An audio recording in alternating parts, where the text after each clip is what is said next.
বন্ধু বান্ধব একসাথে হবে আর আড্ডা ফাইজলামি হবে না, এটা কি হইতে পারে?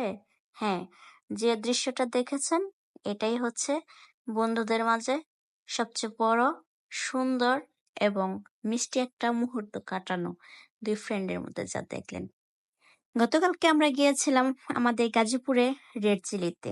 হ্যাঁ, ঠিকই শুনেছেন, এক্সাম ছিল, সবাই শেষ করে আড্ডা দেওয়ার জন্য ছোট্ট করে চলে গেছিলাম সবাই। এখানে যাদেরকে দেখতেছেন সবাই মিলেমিশে একাকার হয়ে একসাথে চলে গেছি ছোট্ট একটা আড্ডা দেওয়ার জন্য। তবে হ্যাঁ, আমরা তো আর বড় করে আড্ডা দিতে পারবো না, আমাদের সাধ্যের মধ্যে সবার মাঝে যে যেরকম ওইরকম ভাবেই তো, তাই না? তবে হ্যাঁ, সবাই একসাথে বসে কিছুক্ষণ সময় কাটানো, একটু আনন্দ করা, এইটুকুই তো।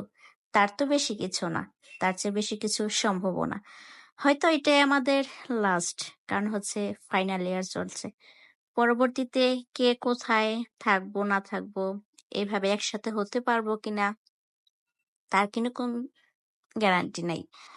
সেজন্যই আমরা সুযোগ পেলেই কলেজ থেকে একটু আড্ডা দেওয়ার চেষ্টা করি। আমাদের আজকের মেনু ছিল চাউমিন। মানে আপনারা যারা একটু বেশি শিক্ষিত শুদ্ধ করে বলেন চাউমিন, বাংলায় যাকে সুন্দর করে বলা হয় নুডলস, বুঝছেন? আমি আবার ইংরেজিতে এত পারদর্শী না, আমার ইংরেজিতে এত ভালো লাগে না। বিশেষ করে রেস্টুরেন্টের যে মেনুগুলা, সেগুলো ইংরেজিতে দেখতে আমার ভালো লাগে না, কেন জানি আমার বাংলাটাই ভালো লাগে। অবশ্য আমি এতটা শিক্ষিত না, যাই হোক তারপর আমার কাছে বাংলাটাই বেশি ভালো লাগে। পড়তে বলেন, দেখতে বলেন, যেটাই হোক, বাংলা আমি কথা বলতে যেমন কমফোর্টেবল বোধ করি, ঠিক তেমনি বাংলার যে কোনো জায়গায় পড়তেও আমার কাছে খুব ভালো লাগে। এই যে দেখতেছেন সবাই অপেক্ষায় বসে আছে, হ্যাঁ, খাবারের জন্য। আমাদের সেই চাইনিজ খাবার চাউমিন, যেটাকে আমরা বাংলায় নুডলস বলি, সে খাবার চলে এসেছে। বাট সবাইকে একসাথে ক্যাপচার করার জন্য ছোট্ট করে একটা ভিডিও করা হচ্ছে, যেন সবাই মনে রাখতে পারে, স্মৃতির পাতায় রেখে দেওয়া যায়।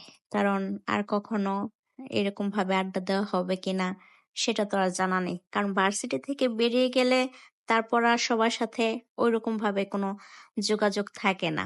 এটাই হচ্ছে বন্ধুত্ব। সবসময় যোগাযোগ রাখাও সম্ভব হয় না, কারণ হচ্ছে তখন পরিবার হয়ে যায়, সময় হয়ে ওঠে না সবাই আর একসাথে হয়ে এরকম ভাবে খাওয়া দাওয়া করার, আড্ডা দেওয়ার, সময় কাটানোর।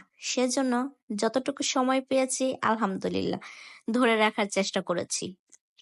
অবশ্যই জানাবেন আমাদের এই আড্ডাটা, বন্ধুদের একসাথে হয়ে আড্ডা দেওয়াটা কেমন লেগেছে, অবশ্যই অবশ্যই জানাবেন আশা করি। আর যারা এরকম আড্ডা দেওয়া মিস করছেন তারাও কমেন্ট বক্সে জানাবেন কেমন। আল্লাহ হাফেজ।